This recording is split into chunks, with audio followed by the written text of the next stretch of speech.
जय भोलेनाथ।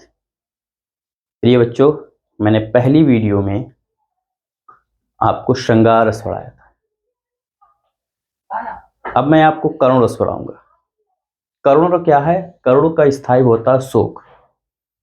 जहां बंधु विनाश, बंधु वियोग, द्रव्य नाश और प्रेमी के सदैव के लिए बिछुड़ जाने से करुण रस उत्पन्न होता है। करुण रस का स्थायी भाव शोक होता है, सदैव के लिए बिछुड़ जाने के। याद रहे,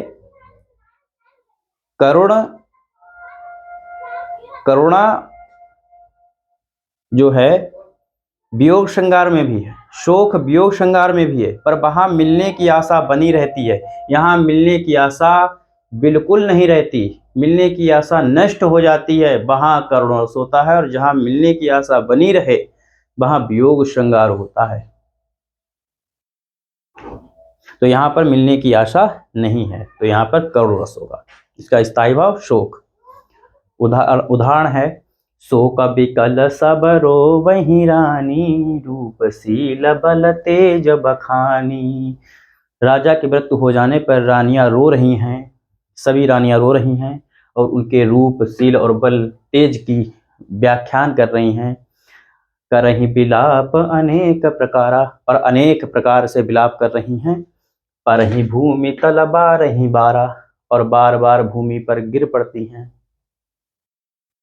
ये आपका उदाहरण है जो है करुण रस का, आप लिख सकते हैं। दूसरा है, जथा पंख बिनु खग अति दीना, मने बिनु फन करिवर करहीना। असमम जीवन बंधु बिन तोही, जो जड़ देव जिया वही मोही। जब लक्ष्मण जी मूर्छित हो जाते हैं तब भगवान राम कहते हैं लक्ष्मण जी से, जैसे पंख बिना पक्षी और मणि बिना सर्प, सूंड बिना हाथी अत्यंत दीन हो जाते हैं, हे भाई, यदि कोई जड़ देव मुझे जीवित भी रखे तो तुम्हारे बिना मेरा भी वैसा ही हाल होगा जैसे सर्प, पक्षी और हाथी का होता है। तो इसका भी आप उदाहरण लिख सकते हो। वैसे कोई सॉन्ग लिख सकते हो, चिट्ठी आई है चिट्ठी आई है, बड़े दिनों के बाद बेवतनों से यार वतन की मिट्टी आई है। ये सॉन्ग है, बहुत बढ़िया है, तो आप इसे आराम से लिख सकते हो।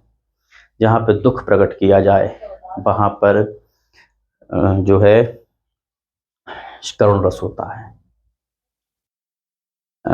एक वो है, क्या नाम उसका, एक उदाहरण और इसका है, चहुदिस काना काना कही टेरत, असुवन भयत पनहारे। ये भी एक उदाहरण है, आप लिख सकते हो उदाहरण में। तो जहाँ पर विलाप, रोने, जैसे किसी पंक्ति में रोने की बात हो रही, विलाप की बात आ जाए तो वहाँ पे करुण रस होता है। आप पहचान भी सकते हो, किसी भी पंक्ति को पढ़कर आप पहचान सकते हो। ठीक है, ये करुण रस की बात हो गई, आप आराम से इसको लिख सकते हो। उसके बाद है हास्य रस। इसका स्थायी भाव होता है हास।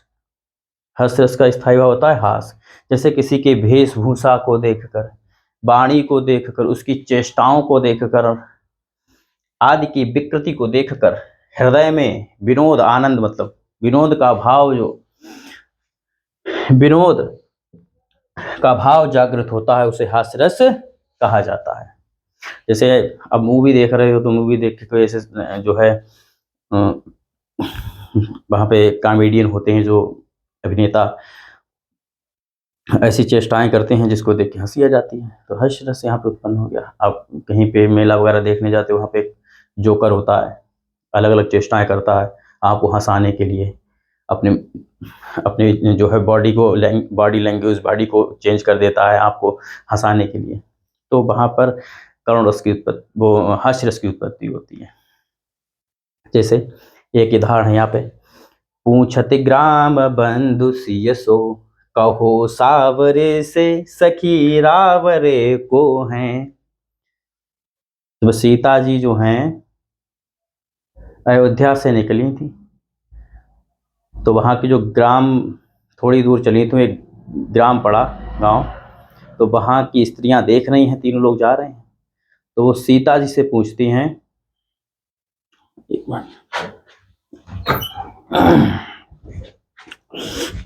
तो वो सीता जी से पूछती हैं कि ये जो सांवले से हैं ये तुम्हारे कौन हैं, इशारे में।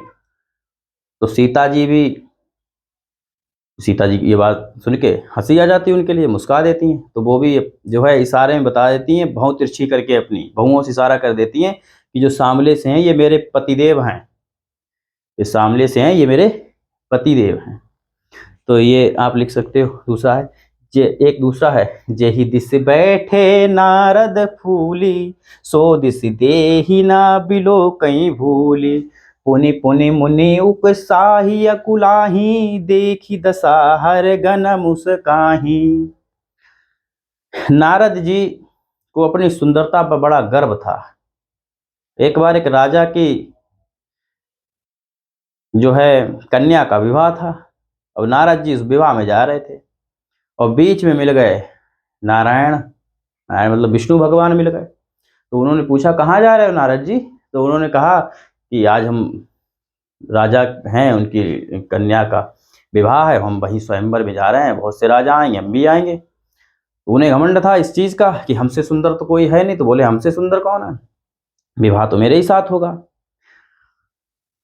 तो उन्होंने कहा, विष्णु जी बोले हम भी चलो देखते हैं। कह रहे तुम्हारे जाए कोई फायदा नहीं, हमारे ब्याह तो हमारे संग हुई, इतना सुंदर है। उन्हें अपनी सुंदरता पर घमंड हो गया था। तो क्या था, भगवान विष्णु ने क्या किया, उनका अगली बार जो लीला तो नहीं रचाई हुई थी उनके घमंड को चूर करने के लिए, तो क्या किया उन्होंने, नारद जी को बंदर को रूप धारण कर दो, बंदर बनाए दो। अब वे गए, सभा में बैठे हैं। अब सभा में बैठे हैं तो रानी उससे कहा गया, राजा ने अपनी कन्या से कहा, राजकुमार जी की भाई जो वर पसंद हो उसके गले में आप माला डाल सकते हो। तो बहुत से लोग बैठे थे। तो कहा, जय दिस बैठे नारद फूल, जिस दिशा में नारद जी बैठे थे, सो दिस ते ही न बिलो कहीं भूल। रानी जो हैं जाएं और बस उनकी तरफ ना, जिस दिशा में बैठे उधर ना जाएं और आगे निकल जाएं। पुनि पुनि मुनि उकसाही कुलाही, देख दशा हरगन मुस्काई।